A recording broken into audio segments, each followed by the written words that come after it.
This is Onshape for Makers, creating models for the shop. Tonight's part is complex looking but not all that difficult if we break it down into small pieces. The original part came from tootalltoby.com website and the Too Tall Toby YouTube channel. There are many practice models over there. There are instructional videos for several different systems. There's also a really fun contest to see how fast can you model. It is a lot of information, and encourage you guys to go over there and take a look at what he's doing. This is the part for tonight. It's a little bit odd looking. It's got an arched rib across the back, which looks much worse than what it really is. It's got a boss out the back, and it's got a curved under that we'll have to work on. It looks kind of like this, and what we'll do is we will form that boss with an extrude, then we'll drill a hole in it, then we'll do the rounds, and then we'll cut a concave. That will prevent us from running into zero thickness errors when we start trying to work.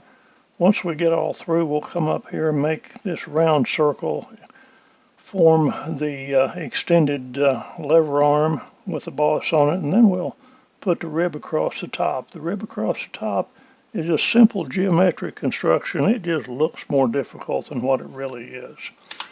This is the blueprint we're working to.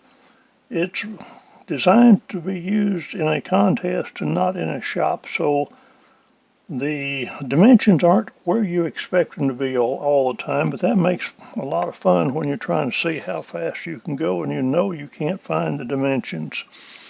It's a good part. It's well worth the time. Stick around. We'll open Onshape free account and get started. Okay, in our free Onshape account, we're going to go to the hamburger menu, pull down work units, select millimeters and grams, green check mark. We'll go to the front, start a sketch, do an N for normal, draw a couple of circles off of the origin. One of them will be at 95.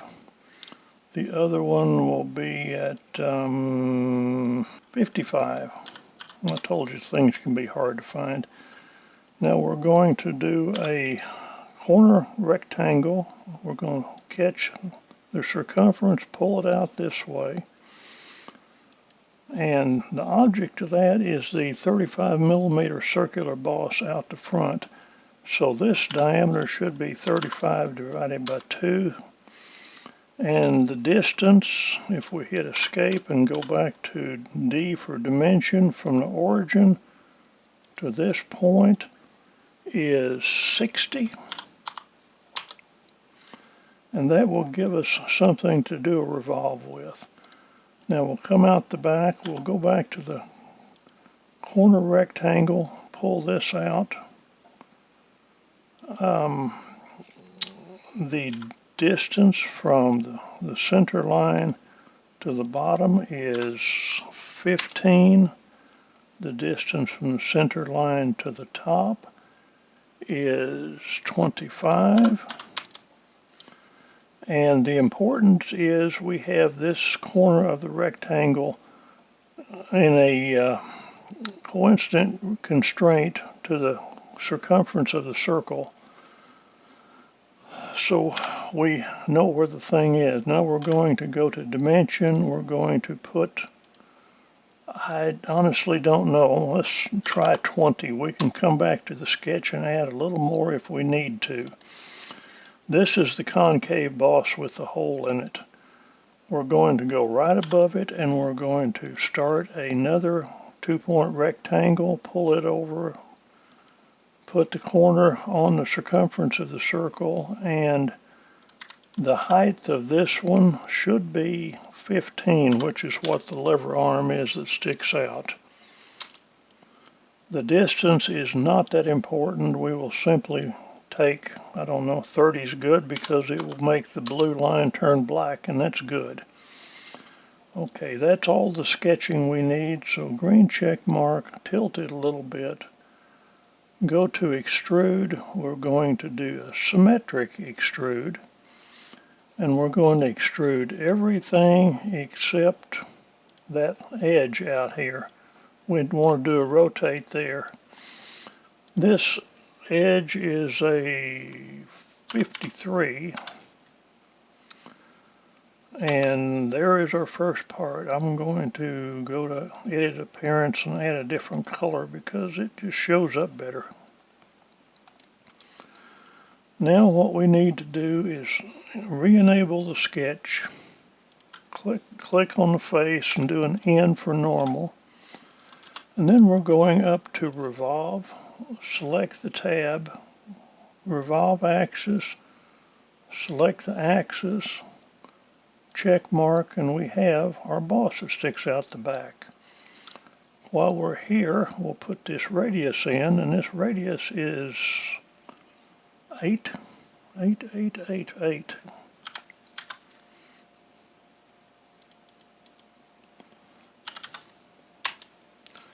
And the hole diameter through it is 15.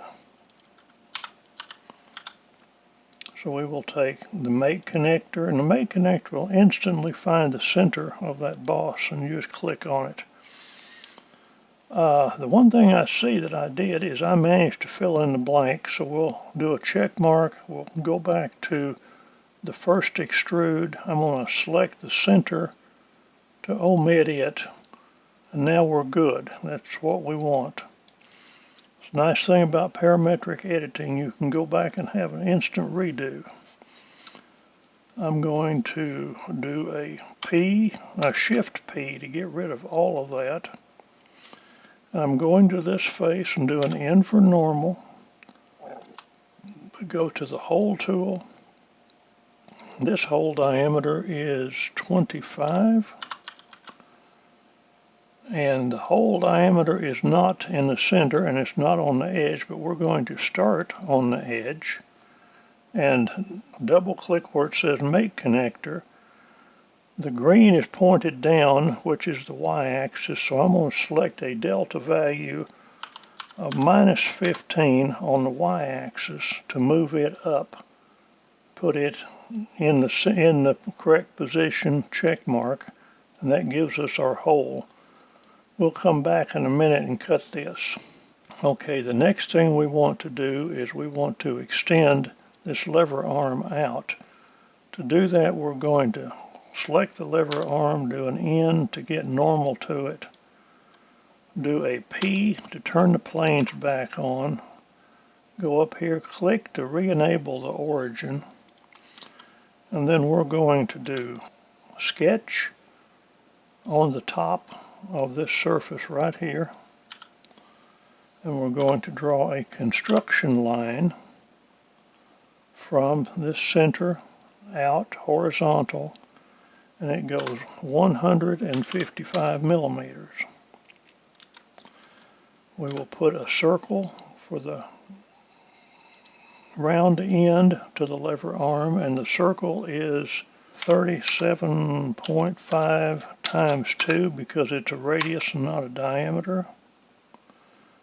We will do a second circle, and that is the diameter of the boss out of the top. We'll do a third circle, and that's 25. That is the hole through. We have to draw the lines that go back and connect. The way we're going to do that is I'm going to go to the line tool, just arbitrarily pick a point right about there, go over right about there, make sure I have this tagged to that so I get a constraint. And then I'm going to go to T, which is tangency, and select. Now the importance is when you select, if you select to the left, you get whatever passes through the circle or through the select area or is it contained in the area. If you select to the right, you only get what's fully contained, nothing that just crosses it. So by doing this, I can get both the blue line and the circle with a simple select to get my tangency. Now I can go from the center line to this point, The included angle is 16 degrees, so I want it divided by 2 for a half angle. And if I come down here, I'm going to have to do a use on this. And I'm going to use extend, which is under trim is extend. And I'm going to select this and pull it left until it intersects with that line. Do an M for trim. I don't know what M and trim have together, except the way I remember it, M stands for make it go away. I'm sure that's not what they intended. I'm going to take the sketch fillet tool, select that point, enter. The radius on this is 100.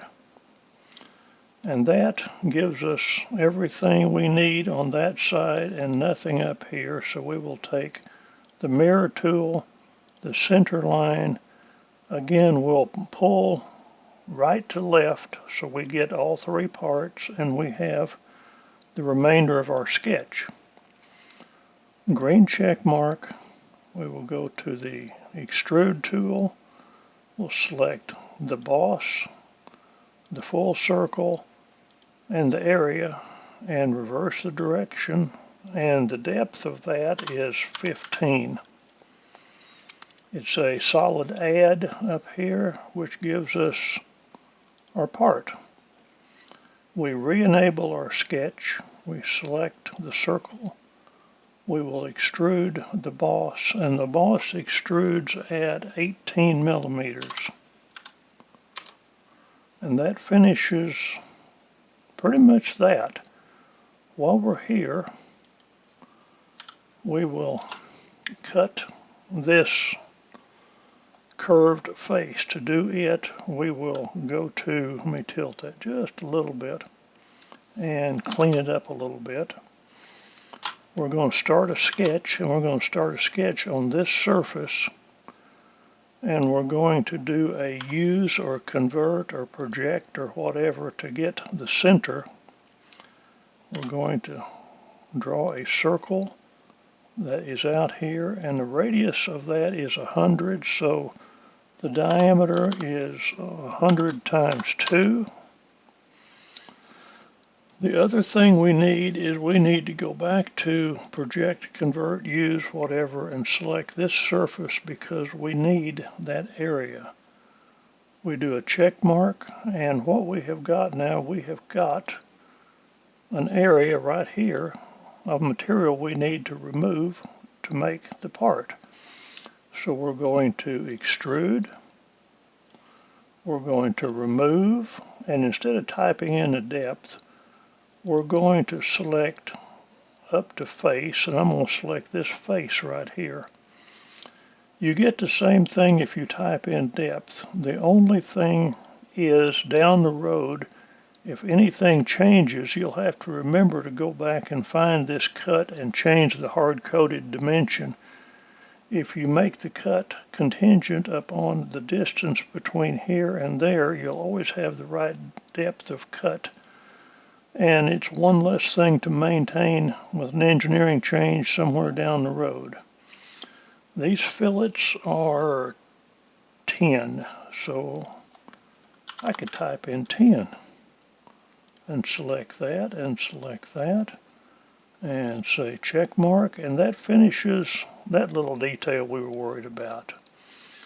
Now the only thing we really have left is we have that rib that goes across here. So we're going to turn our plane on, we're going to start a sketch on the front plane, and I need some, I would like to have the lines where this plane intersects with this part. So I'm going to go up, instead of using convert, I'm going to do intersection. Intersection will intersect your sketch plane with whatever we use right here. This intersects obviously with the sketch plane in a straight line. The sketch plane also intersects with this round circle, and it intersects with that boss. So when I turn the part off, I now have all of the geometry I need to do that rib. I know that I've got a little line, and when you draw this line, don't let it catch either the center point or the end point. Catch it somewhere in the middle, and just draw a line out here. And then we'll do an escape and go to dimension, and we will dimension this as 12 degrees. We also have a height, so we will go to the line command, go to the construct, draw a horizontal line, go to dimension, dimension from here to there, and that dimension is 33. So now we have to draw the rib, and to draw the rib we're going to draw a circle, and the circle will be, the rib is 100, and that's a radius, so that would be times 2. And that will pull it up. I'm going to do an escape, grab the center, and kind of pull it over so you can see what we're doing. Now I'm going to go to tangent constraint, select the circle, select that circle. What do you mean, could not be solved? Oh, because it has decided to put this attached to that, and I didn't want that attached to that. Every now and then you will get a constraint you don't want, so you just highlight it, click, and it'll go away. Now we have a constraint where we wanted it. I will go back to the tangent constraint, select the circle, select the horizontal line at 33, and that gives us what we want because we have the diameter and we have 2 controlling points. Back to Geometry 101, with the diameter and 2 controlling points, you only have 2 possible circles, and obviously this is the right circle because the other one would be up here. So we need to make this line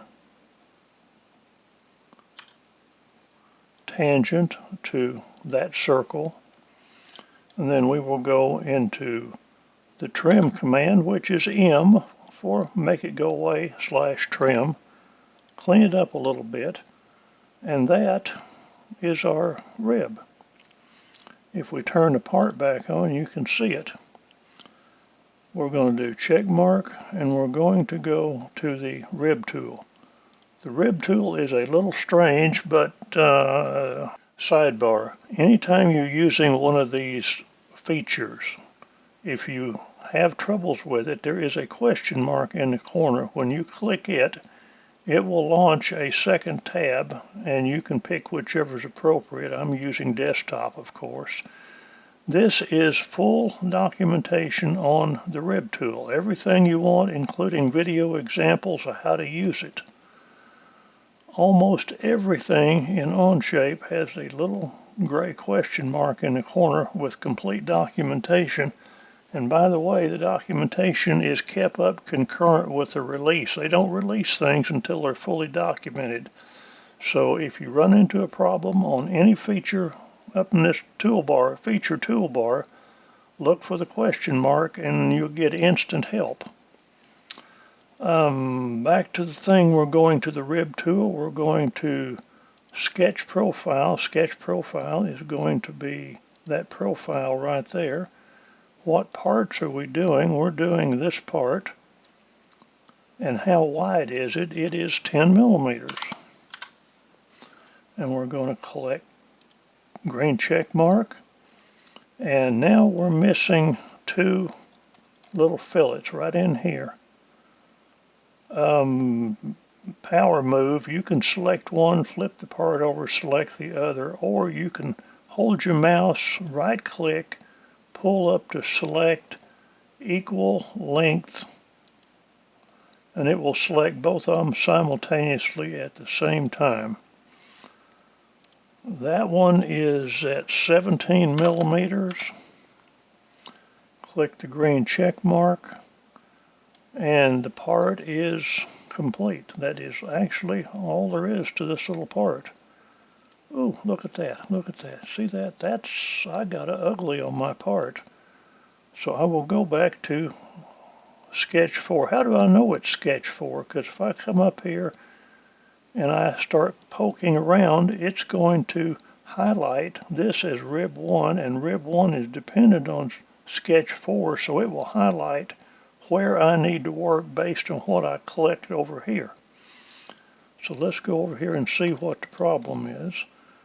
And the problem is, looks like there might be oh, I need to come in here and take that out and do a green check mark, and that took care of the lumps. And now I have a good part. Well, that's how you debug a part when you run into it. You go to the part that's giving you the problem, like this fillet, and when you click on it, it will highlight in the feature tree where the fillet is for that, the fillet command, should I say. That's the fun for tonight. I love this part. This was a cool part. Have fun. Talk to y'all later.